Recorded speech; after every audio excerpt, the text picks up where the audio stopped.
Demons are not always the horned creatures from ancient stories or the shadows lurking in the dark. They are much closer than that. They exist in the insecurities that whisper, "You're not good enough." They show up in the self-doubt that makes you question your potential. These demons don't need to be seen to be powerful, they only need to be believed. Some demons come disguised as habits, small, seemingly harmless behaviors that over time take full control of a person's life. Procrastination, addiction, and self-sabotage are some of the most dangerous. They don't attack all at once. Instead, they creep in slowly, convincing you that skipping one task, one workout, or one opportunity doesn't matter. But one day you wake up and realize they've built a prison around you. Fear is one of the most destructive demons people face, yet it hides in plain sight. It doesn't always look like terror. Sometimes it shows up as hesitation, overthinking, or staying in a comfort zone that no longer serves you. Fear convinces you that the worst-case scenario is inevitable, keeping you paralyzed even when opportunities are right in front of you. Then there are the demons that exist in relationships, the people who drain your energy, manipulate your emotions, and keep you from growing. These demons don't need supernatural abilities. They operate through toxic words, passive aggression, and the silent control they hold over your decisions. They make you feel guilty for wanting more. They tell you that you'll never succeed without them. They keep you chained to a version of yourself that no longer fits. Some demons are built from the past, old failures, painful memories, and childhood wounds that still dictate the way you live today. These demons whisper, "Remember when you failed before?" or "You were never meant to be great." They use your history as proof that you should stay small, convincing you that no matter how much time has passed, you can never truly escape who you used to be. Comparison is another form of a demon, one that thrives in the modern world. Social media, endless success stories, and highlight reels make you feel like you are always behind. This demon tells you that you are not doing enough, that your progress is too slow, and that everyone else has it figured out except you. It makes you chase validation instead of purpose, leading you further away from your true path. Some demons exist as anger, bitterness, and resentment. They convince you that holding on to pain makes you stronger, when in reality it only keeps you stuck. These demons feed on your inability to let go, making sure that every past betrayal, every wrong done to you stays fresh in your mind. They take away your peace, making sure that even in moments of joy, you feel the weight of what happened to you. And then there are the demons that exist in silence, the ones that no one sees. Depression, loneliness, and self-hate. The battles fought behind closed doors, the pain that doesn't have a voice, the suffering that no one notices. These demons convince you that no one cares, that you are alone, that nothing will ever change. They make you question your worth, your purpose, and whether the fight is even worth it. Fear is the most effective tool used to keep people trapped in their own minds. It doesn't need chains or walls, it only needs doubt. The moment fear takes root, it begins to control decisions, keeping people from taking action even when they know what needs to be done. It makes the unknown seem dangerous, convincing them that staying in discomfort is safer than stepping into possibility. The power of fear isn't in its existence, but in how it is believed. It whispers worst-case scenarios, magnifies risks, and distorts reality. It doesn't have to be true to feel real. The mind clings to fear because it is wired to protect itself from pain, but in doing so, it also protects itself from growth. It convinces people that change is a threat rather than an opportunity, making sure they remain exactly where they are. Fear has many disguises, and one of its most dangerous forms is hesitation. It doesn't always scream. Sometimes it shows up as overthinking, second-guessing, and waiting for the right time.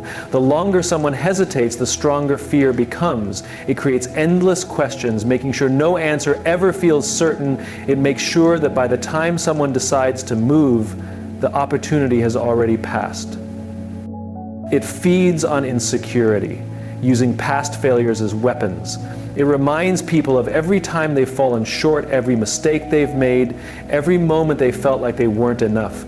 It turns memories into limitations, making sure they believe that if they failed once, they will fail again. It doesn't care how much they've learned or how much they've grown. It only cares that they remember the pain. Fear thrives in isolation, keeping people quiet about their struggles. It tells them that no one else feels the way they do, that asking for help is a sign of weakness, that admitting uncertainty means they are unworthy. It keeps them locked in their own heads, making sure they never find the support they need. It convinces them that suffering alone is better than being seen as vulnerable. It uses the illusion of control against them, making them believe that if they plan more, prepare more, or wait just a little longer, they can eliminate every risk. But fear is never satisfied. It always finds another reason to delay, another excuse to hold back, another way to make sure they never take the first step. It convinces them that certainty exists when in reality the only way to gain clarity is through action. Fear is what stops people from speaking up when they know they should, from leaving situations that no longer serve them, from chasing dreams that feel just out of reach. It keeps them small, keeps them quiet, keeps them obedient to a life they don't truly want. It makes them believe that comfort is more important than courage, that safety is more valuable than self-discovery, that avoiding failure matters more than experiencing life. And the most dangerous part of fear is that the longer it is entertained, the harder it becomes to recognize. It becomes normal. It becomes routine. It blends into daily life so seamlessly that people stop questioning it. They stop seeing it as something to overcome and start accepting it as part of who they are. Most people go through life reacting instead of realizing. They move from one situation to another, making choices without understanding why they do what they do. They feel stuck, frustrated, and lost, but they never pause to ask the most important question: what is controlling me? Awareness is the first step, because without it, change is impossible. A person cannot fix what they refuse to see. The most dangerous problems are the ones that go unnoticed. A person can carry self-doubt for years without realizing that it has shaped every decision they've made. They can repeat unhealthy patterns in relationships without understanding why they always end up in the same situations. They can sabotage their own success and call it bad luck. Awareness is what shines a light on these blind spots, forcing them to see the truth. Fear, insecurity, and limiting beliefs operate best in the dark. They thrive when they are unchallenged, unexamined, unquestioned. They whisper thoughts so subtly that a person believes they are their own. You're not good enough. You'll never succeed. This is just who you are.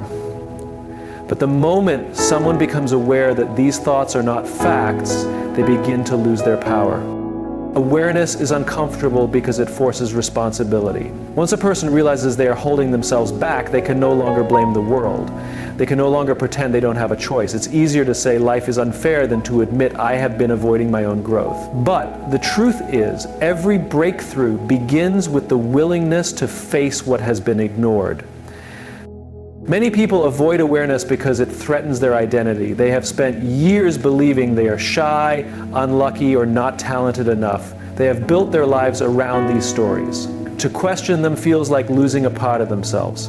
But in reality, what they are losing is the version of themselves that was never true to begin with. Awareness is not just about recognizing weaknesses. It is also about recognizing power.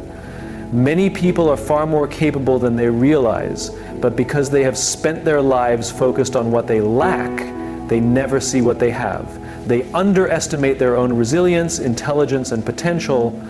The moment they become aware of their own strength, they start moving differently.